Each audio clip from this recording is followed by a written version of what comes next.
Mancherial municipal corporation 52వ division Congress party నాయకులు Kotagiri Ravi Swathi, Congress party 56వ division Congress party senior Vengala Kumraiah మరియు 23వ డివిజన్ కాంగ్రెస్ నాయకులు రౌతు వెంకటేష్ ఈరోజు బీజేపీ పార్టీలో చేరగా వారికి బీజేపీ జాతీయ నాయకులు గుజ్జల ప్రేమేందర్ రెడ్డి, బీజేపీ రాష్ట్ర ఉపాధ్యక్షులు రఘునాథ్ వెల్లివెల్లి మరియు బీజేపీ మంచిర్యాల జిల్లా అధ్యక్షులు నగునూరు వెంకటేశ్వర్ గౌడ్ పార్టీ కండువా కప్పి పార్టీలోకి ఆహ్వానించడం జరిగింది. ఈ కార్యక్రమంలో వంగపల్లి వెంకటేశ్వరరావు, గాజుల ముఖేష్ గౌడ్, అమీర్శెట్టి రాజ్ కుమార్, చిట్టినేని హనుమంతరావు, బింగి ప్రవీణ్, బోయిని దేవేందర్, గాజుల ప్రభాకర్ మరియు తదితరులు పాల్గొన్నారు.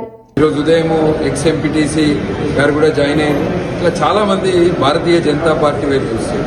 ఎందుకంటే ఇవాళ మన మంచిర్యాల కార్పొరేషన్లో చూసుకుంటే గతంలో బీఆర్ఎస్ ఉంది, ఇప్పుడు కాంగ్రెస్ ప్రభుత్వం వచ్చి ఇది 3వ సంవత్సరం.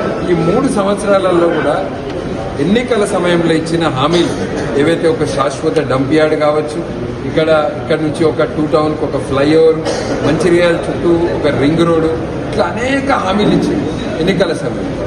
గెలిచినాక ఈ 2 సంవత్సరాలలో మంచిర్యాలలో ఏం జరిగిందంటే కేవలం గుండాయిజం, రౌడీయిజం, వ్యాపారస్తులను బెదిరించడము, కేసులు పెట్టడము, ఒక బ్యాచ్ని మెయింటైన్ చేసి వాళ్ళతోటి కొట్టియడము, పోలీసులతోటి బెదిరింపులు, కేసులు. మన మంచిర్యాలలో మంచితనం లేకుండా అయిపోయింది. మంచిర్యాలలో కూడా ఒక రాయలసీమ లాగా ఒక బెదిరింపు రాజకీయాలు జరుగుతాయి. ఈసారి కార్పొరేషన్ ఎన్నికలలో భారతీయ జనతా పార్టీకి అవకాశం ఇస్తే, భారతీయ జనతా పార్టీ మేయర్ గెలిస్తే మా బీజేపీ సీనియర్ నాయకులతోటి మేము కేంద్ర ప్రభుత్వంలో మంచిర్యాలకు కావాల్సిన నిధులను, మంచిర్యాలని స్మార్ట్ సిటీ పథకంలో పెట్టాం. ఇప్పటికే మంచిర్యాల రైల్వే స్టేషన్ 30 కోట్లతోటి ఆధునీకరణ పనులు జరుగుతున్నాయి. తొందరలోనే అది ప్రజలకు రాబోతుంది. కొత్త ఫుట్ ఓవర్ బ్రిడ్జ్ శాంక్షన్ చేసింది. సింగరేణి ప్రాంతంలో కూడా అనేక సమస్యలు ఉన్నాయి. వీటన్నింటినీ కూడా కేంద్ర మంత్రి వర్యులు కిషన్ రెడ్డి గారి దృష్టికి కూడా తీసుకెళ్లడం జరిగింది. ఈ సమస్యలన్నిటికీ పరిష్కారం రావాలంటే రాబోయే మున్సిపల్ కార్పొరేషన్ ఎన్నికల్లో భారతీయ జనతా పార్టీకి అవకాశం ఇవ్వండి. బీఆర్ఎస్ పార్టీ అనేది ఢిల్లీలో లేదు, గల్లీలో లేదు. కాంగ్రెస్ పార్టీ యొక్క అరాచకాలు, అవినీతి ఇవన్నీ ఆగాలి. మన కార్పొరేషన్, మన మంచిర్యాల ఒక స్మార్ట్ సిటీ కావాలంటే అది కేవలం కేంద్ర ప్రభుత్వంతో సాధ్యం కనుక మంచిర్యాల జిల్లా ప్రజలందరినీ కూడా భారతీయ జనతా పార్టీకి అవకాశం ఇవ్వాల్సిందిగా అందరినీ కూడా కోరుతున్నాను. మంచిర్యాలలో ఈ యొక్క కార్పొరేషన్ ఎలక్షన్ సందర్భంగా అనేక మంది భారతీయ జనతా పార్టీ వైపు వస్తున్నారు, పార్టీలో చేరుతున్నారు.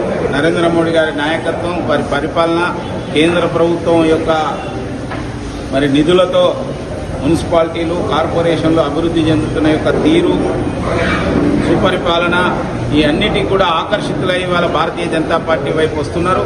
వారందరికీ కూడా మేము స్వాగతం పలుకుతున్నాం. ముఖ్యంగా ఇన్ని సంవత్సరాల నుంచి కాంగ్రెస్, బీఆర్ఎస్ పరిపాలన చూసింది. ఈ యొక్క మంచిర్యాలలో ఎక్కడ కూడా అభివృద్ధి అనేది కుంటుపడిపోయింది. అవినీతి అనేది రాజ్యం వెళ్తున్నది.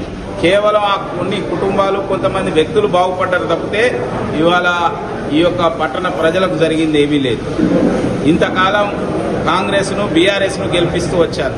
ఇవాళ ప్రజలను గెలిపించాలంటే భారతీయ జనతా పార్టీకి ఓటేయమని ఇవాళ మేము విజ్ఞప్తి చేస్తున్నాం. ఎటువంటి వాతావరణం ఉన్నదంటే తప్పక భారతీయ జనతా పార్టీ అభ్యర్థి ఇవాళ మంచిర్యాలలో మేయర్ పీఠం అధిష్ఠిస్తాడు. ప్రజలు ఆ విధంగా కోరుకుంటున్నారు, ప్రజలు ఆ విధంగా మద్దతు ఇస్తున్నారు. అందుకోసమే ఇంతగా పెద్ద ఎత్తున స్పందన వస్తున్నది. ఒక అనూహ్యమైన యొక్క రీతిలో ఇక్కడ ఫలితాలు రాబోతున్నాయి. మొన్న మనం మహారాష్ట్రలో కూడా చూసాం. మహారాష్ట్రలో ఏ విధంగానైతే ఫలితాలు వచ్చాయో మహారాష్ట్ర తరహా ఫలితాలు మంచిర్యాల యొక్క మున్సిపల్ కార్పొరేషన్లో కూడా రాబోతున్నాయి. తప్పక రాబోయే రోజుల్లో ఈ యొక్క మంచిర్యాల స్మార్ట్ సిటీ కావాలన్నా, అమృత్ సిటీలో చేరాలన్నా, ఇక్కడ అభివృద్ధి జరగాలన్నా అది భారతీయ జనతా పార్టీతోనే సాధ్యమవుతుందని సందర్భంగా తెలియజేస్తున్నాం. భారతీయ జనతా పార్టీ యొక్క కేంద్ర నాయకత్వం కూడా ఈ యొక్క ఎన్నికల పట్ల చాలా సీరియస్గా ఆలోచన చేస్తున్నది. ఎందుకంటే ఇంతకాలం అభివృద్ధికి నోచుకొని యొక్క పట్టణాలు, పల్లెలు ఇవన్నీ కూడా అభివృద్ధి జరగాలంటే ఒకసారి బీజేపీకి అవకాశం ఇవ్వమని చెప్పి మేము సవినయంగా మనవి చేస్తున్నాం. ఇక్కడ మంచినీళ్ళు కావాలన్నా, పారిశుద్ధ్యం జరగాలన్నా, ఇక్కడ ఏదైతే వైద్యం కానీ, విద్య కానీ, ఇక్కడ అభివృద్ధి, రోడ్లు కానీ, డ్రైనేజ్ వ్యవస్థ కానీ బాగుపడాలంటే అది బీజేపీతోనే సాధ్యం. బీజేపీకి అవకాశం ఇవ్వమని చెప్పి కోరుతున్నాం.